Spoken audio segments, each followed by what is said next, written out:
తెలంగాణలో phone tapping case దర్యాప్తు రాజకీయంగా తీవ్ర దుమారం రేపుతోంది. ఈ వ్యవహారంలో సిట్ దర్యాప్తును విమర్శిస్తూ మీడియా సమావేశం నిర్వహించిన 12 గంటల్లోపే తనకు నోటీసులు జారీ చేయడంపై బీఆర్ఎస్ ముఖ్యనేత ఆర్ఎస్ ప్రవీణ్ కుమార్ తీవ్ర స్థాయిలో మండిపడ్డారు. ఇది ఖచ్చితంగా ముఖ్యమంత్రి రేవంత్ రెడ్డి ప్రభుత్వ ప్రతీకార చర్యనని ఆరోపించారు.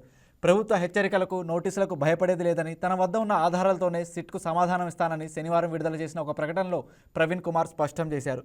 ప్రభుత్వ అణచివేతకు వ్యతిరేకంగా తమ పోరాటం ఆగదని ఆయన హెచ్చరించారు. ఏ వ్యక్తి గురించి కూడా చెడ్డగా ఎన్నడూ కూడా మాట్లాడలేదు. కేవలం తెలంగాణ తెలంగాణ తెలంగాణ. మీరు ఎన్ని సిట్టులు వేసినా, మీరు ఎన్ని నోటీసులు ఇచ్చినా మా గుండెలలో ఉండేది తెలంగాణ మాత్రమే.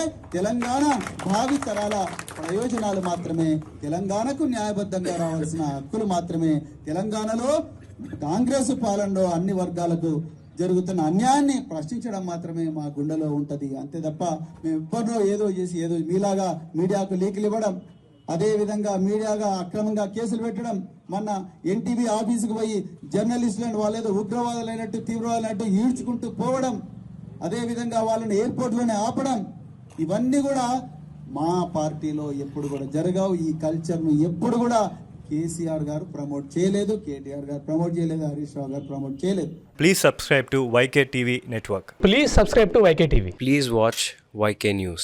Don't forget to subscribe YK News channel.